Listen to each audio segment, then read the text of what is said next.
Spiritual Fitness Podcast. I'm your host, Eric Bigger, and we back again for another episode. And today on Spiritual Fitness, we're going to talk about how I allow my spirit to become fit. Because previous episodes, I talked about Joshua Tree men's retreat that I went to before 2025, Everyman. And I want to just kind of have a follow-up discussion about what I learned, the things I grew through, the awareness that was made, and integration that took place after a few weeks. So it is, here it is. But anyway, don't forget to subscribe to the YouTube, subscribe to the podcast, Spiritual Fitness Podcast on all platforms, Apple Podcasts, Spotify, Google Play, Amazon. Download, subscribe, share this episode, share previous episodes. Follow me on Instagram at Eric Bigger. DM me, connect. And if you need and you curious about working with me one-on-one, go to the show notes, click the link, and sign up for an intentions call, and let's work together. And if we are in the same alignment for our highest assignment, I'm more than privileged to help you, help us, help the world. So it is. By the way, Elia Sparkling Rose, really good. Sparkling Rose, non-alcoholic drink, and get 20% off orders up to $100. Promo code EB20. Shouts out to Layla Joy. She's a beautiful soul all the way in Spain. Elia, Sparkling Rose. But anyway, let's get into it. The collective consciousness, at least in my eyes, for the masculine energy. Maybe I'll discuss this. So maybe 3 weeks ago, I was in a deep meditation, and after I got out of that meditation, I had buzzing in my right ear, right? And I did some research, and I was just like, what is this about spiritually? I called my energy healer, and she said, well, the right side of the body is the masculine side. And I was like, oh, that's a call to help the masculine collective, masculinity, men, right? And this was week before Joshua Tree Men's Retreat put on by Everyman. So I was like, okay, because over the past year, I've helped so many women, clients evolve, transform, become their best self, integrate more self-love, how to allow them to drop more into their femininity and trust their spirituality and all these beautiful things. And from that, like I said, and as well, is that I feel like with all that information and data, I was able to get more insight on what men might need from women and what men should be given and add into a woman's life outside of what we already know or been programmed to believe. However, Joshua Tree men's retreat was very intense in a way. The first day I got there pretty late. It took me 4 hours to get there. I left LA at 2, got there at 7. I was supposed to be there between 2 and 5, so I was late, right? But the first exercise that I joined, it was 35 of us, by the way, and it was all eye contact. Like you literally had to stand. And I think we went like it was 4 or 5 men that we went in like rotation of the circle, and we had just had to stare in each other's eye for probably like maybe a minute 30. And then I think we was asking questions like, what do you see? Or we had a topic like, where do you feel shame the most in your life? Like it was intense, but it was good because after the few days, I came back to LA and I was like looking at everybody in their left eye, like, yeah, look at me, look at me, look at me, look at me. But it was interesting because I mean, parts of you or parts of me felt very uncomfortable. Other parts of me felt very strong and confident. So it was really good to kind of drop us into the presence and just be in the moment and not to judge or critique, but just to be available. And the first task or exercise or question I would say we had from the facilitators was, what do you fear right now? What do you fear? Right. And so I was thinking about, I was like, man, what do I fear? So interestingly, my fear wasn't about me, it was about other people. So my fear was, I'm afraid for the people I love and that I trust and care about the most, for them not to face their darkness or their shadow side or face the truth that they need to. And I was just like, yeah, that's my fear. So I told because we had a accountability partner. I told him like, yeah, that's my fear, right? And then we went through the group, and so then it's my time to acknowledge my fear. And the facilitator say, Eric, what's your fear? I was like, I'm afraid for the people I love and care about not to face their darkness or their truth. He said, oh, interesting. What does that do to you when people don't face their fear that you love? And I was kind of stuck. I was like, and then I realized because of previous experiences, like, because I faced, you know, times where there was someone in front of me that I love said they didn't want to live anymore, that they didn't want to be here. And it freaked me out and I didn't know what to do. And I felt, helpless, like I couldn't do anything. And so when he asked me the question, the facilitator, I was saying, interesting. I think I'm afraid to face my fear, to feel their fear, because I got to be responsible for them. And I'm afraid that I would have to face that. And what it came down to was that I avoid my fears to try to save people from their fears.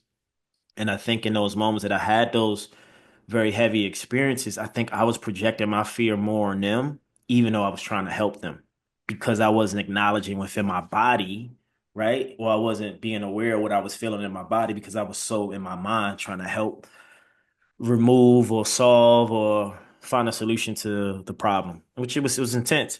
Yeah, it was interesting that I'm like, oh, so he's like, what's the fear that you have? Not about someone else. And my accountability partner told me at the end of the retreat, I'm jumping around, but just want to drop this in because it makes sense. He's like, Eric, to be honest, man, when you told me your fear was about other people, I didn't trust you. You pushed me away. So you didn't allow me to like come into you because you wasn't making it about you. So I was just kind of like basically what he says, like, I didn't feel safe in your presence when you told me that. And I was like, wow, Jesus, right? So it really baked my noodle. I really had something to think about. And then that later that night, I had a family member call me. It's 10 o'clock my time because I'm getting in bed and it's 1 o'clock his time. It was so odd the timing. That night, after that situation or that experience or that exercise in that group setting, that night, my cousin was on the East Coast at 1 in the morning. He was calling me. It's like, man, can you pray for me? I can't sleep. I can barely breathe. I'm afraid to go to sleep. And he's like, it make me not even want to live anymore. And I'm just like, what? Like, and I'm like, what the? So anyway, it was like, I was like, the time, I'm looking at the pattern and the timing of this, like, we just was talking about this. So I said, okay. I sent him a prayer. I prayed for him and I went to bed and I was like, I gotta trust that he's gonna be okay without my presence. That's what I told myself. The next morning I wake up. I didn't check on my cousin. I think I may have sent him like a forgiveness technique or like a healing frequency video to listen to kind of calm his nerves and feel safe in his nervous system. So I talked to the facilitator at Everyman and I was like, hey, Brad is his name. I was like, Brad, you know what's interesting? Like last night I went home and I had a family member call me and was freaking out and like say he couldn't sleep. And this was part of my what do I fear the most, right? Came up. And he said, what happened? And I told him, he said, so when things like that happen within your container, you can't, he said, because when you put your energy into their energy, you take their power away and you drop them more into fear because you're not allowing them to trust themselves that they're going to be okay. He didn't say this word, but basically saying like you can't be their God in that moment. You have to trust, have faith, do what you can and let it go. And then I was just like, okay, this is good. This is good. So, that was like going into the second day. Mind you, was only there from Friday to Sunday. This is Saturday morning. We did some more like exercises and just to speed things up. So, in that whole trajectory of those little moments and then the containers and spaces and exercises we did, I realized most men were there, including myself, because we wanted to connect deeper to parts of ourselves that we run from or hide from, or parts that don't make sense, we don't fully feel comfortable in. And there was a terminology or phrase is that most of us jeopardize truth for connection. So there was a lot of husbands there who they said that they jeopardized their truth to keep the connection with their wives, right? And then there was a moment where one of the guys stood up and he had did an exercise he didn't really like, and he spoke up and he spoke his truth. Whether the connection would have been there or not, he went first, and it like dropped us all into a more vulnerable state of no longer will we jeopardize our truth for connection, right? Of course, you got to have discernment. It's a time and place for everything.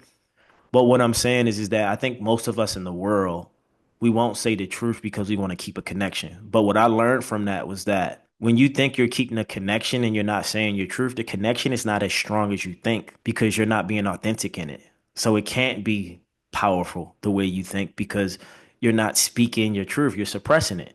So I've learned that not all the time when you speak your truth, the connection becomes stronger in that moment, but over time, it will if you give it some grace and some pace, right? So that was something that stood out. And also, there was a lot of tears. There was a lot of men in pain. I mean, I cried several times. And there was one thing that we did that really stood out to me because my challenge in life is that I'm so good at figuring things out in my mind and I don't let those things come through my body to actually feel it. So we were doing an exercise and I think we were talking about shame, like what do you shame the most? And guys were talking and the facilitator would say, "Oh, like one guy was like, he was going through something in his relationship and the facilitator was saying, "Well, what does that feel like?" He's like, "Do you feel stuck?" He's like, "I feel stuck." And he's like, "Okay, that's good. So let's be with that. Let's be stuck." Sometimes we got to accept stuck to get unstuck. And so one of my working statements when I left the retreat that I wanted to say was that as I live my new life, I will connect to the I in me and live for me for the greater good of the world I serve. Because what I realized when I speak about things, because I was challenged a few times where the facilitator's like, Eric, when you speak, we love your energy, we love your passion, but you always talk about we and you. He said, we want to know about the I in you. So instead of saying we or instead of you, say I. He said, this weekend is about you. It's not about others. And it was so overwhelming. I'm like, wow. Well, I thought my we talking about we was I, meaning I want to help the group, so I'm gonna make it about the group. And he's like, no, we want you to make it about you so we can have a real group. So what I learned in that moment was that what does the I in me want? What does the I in me want in life? And so the facilitator was teaching me. He said, the more you say I, you bring me closer to you. Meaning, the more vulnerable you get about your experience individually, you bring me in. When you get into we and you push back because we want to know what the I in you is dealing with, so we can hold space for you, or so you can hold space for yourself. So I was like, oh, interesting.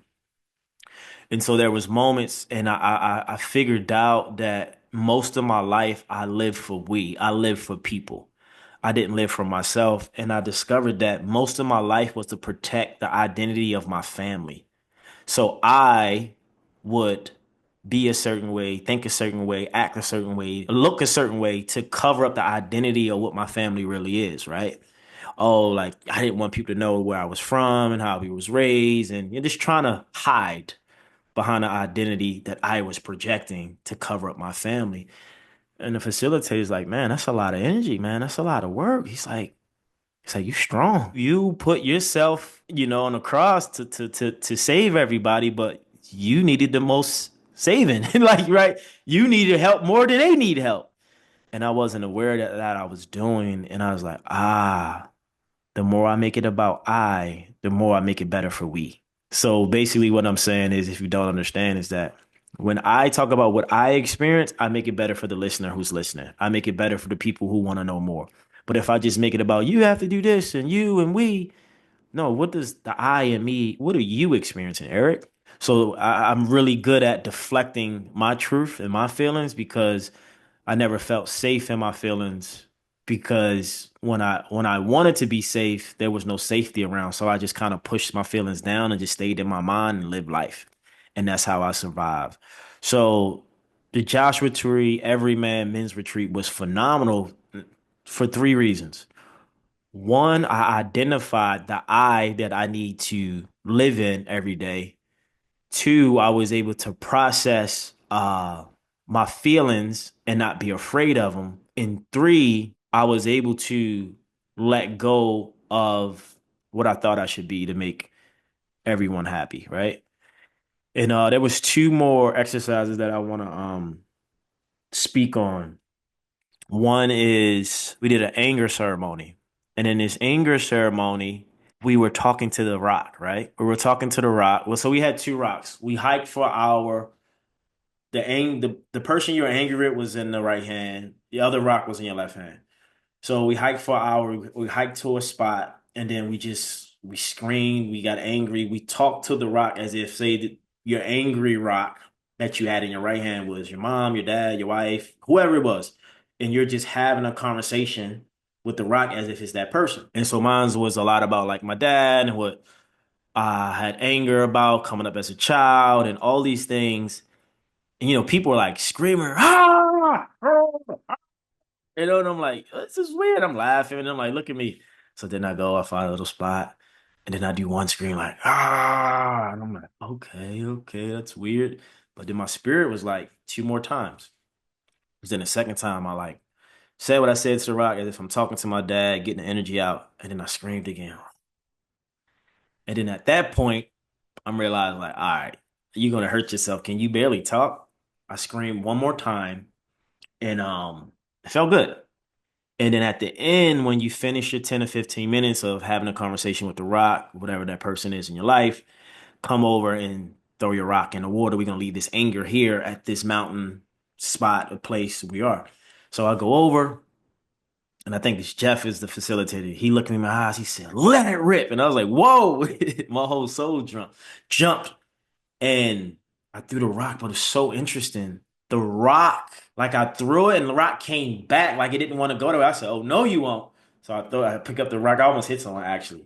Throw the rock back in, and I screamed so loud, and I hit my chest like, yeah. So I walk away. I'm walking, and then mind the rock is gone. I sit down, and all I know is tears just start coming down my eyes. I just start crying. And I was like, I never in my life knew that releasing anger from my body could bring me so much joy. So it was like a joyful moment and a sad moment. And the sad moment was the grief I was having for the anger, because that anger is what drove me in life to be who I am. And I held on to that anger as an anchor to be strong, whatever I thought. And I had to let it go. And but the cry felt like I felt the release in my body. Like, wow, I felt good. I felt lighter, and tears were shed. So it was a very emotional weekend. I cried a lot. A lot of guys, we all cried. And I had a guy come up to me and say, he said, "Man, you have genuine confidence." And I was just like, damn, genuine confidence. Never in my life heard that word, genuine confidence. And I said, man, I appreciate that. Thank you. And it was the first time in my life, because I've been working with this with my girlfriends, that I'm learning how to receive words. Because I really deflate words because I got words when I was young and no one really fulfilled them. They just told me and the actions wasn't taken. So I was like, words don't mean much to me. Get out of here. And it felt good to receive that from him, that you have genuine confidence. And then there was another guy there. He's like, Eric, man, you triggered the fuck out of me, man. Like you just have this confidence and this passion. He said, you know what though? I like you a lot because you're so real. You're just you. You know yourself. He said, I seen you this whole weekend. When you make a mistake or you feel like you need to work on something, I see you go in your head and try to figure it out. I was like, damn, he been watching me because that's me, right? And he said, I'm not gonna lie to you. I think you could be the president one day. I was like, president?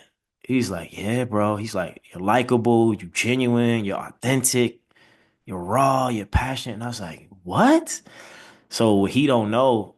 Most of my life, I would say at least in my 20s, like 23, 24, 25, I just had this deep insight in my body that I could be the president one day. And not even from like an egotistical way, but just like innately, energetically, frequency, I feel like I can be the president. And he's like, yeah, you give me that. He said, you likable, you're convincing, you're real, you have a great persona about you. And I was just like, man, thank you.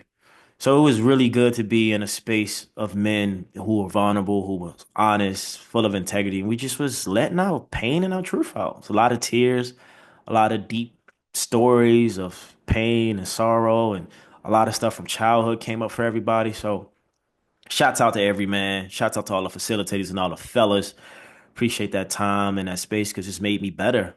And I'm able to kind of feel deeper into my body, feel deeper into my soul, and not deflect from what I need to face. And honestly, like post retreat, I had two moments of my girlfriend that really shifted things in a great way because I allowed myself to be vulnerable where I was afraid. And one part was very something I felt shameful about for years. And I've never told anyone, but I was able to have that conversation and it was so healing. So you never know why you meet people. You never know why things come into your life, but Everyman Joshua Tree men's retreat was amazing. I think they got one coming up, Country Hill, Texas. Or yeah, if you go to their website, everyman.com, I think it's EVRYMAN.com. Really good. And just people was incredible. It was healing. So as I spoke before, I really want to help the masculine collective. I want to help men get more into their heart space, get more into their mind. And I was with a client the other day, and she's like, "Yeah, you give me Archangel Michael and Raphael."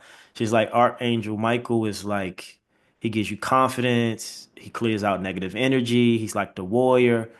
And then I think she was saying, Archangel Raphael was for the heart, being in your heart space, being vulnerable, but having a mind and heart connected. She said that's a beautiful thing. And that's part of the healthy masculine. So I'm working with angels now. Shouts out to my client, Ashley George. Thank you for your time today.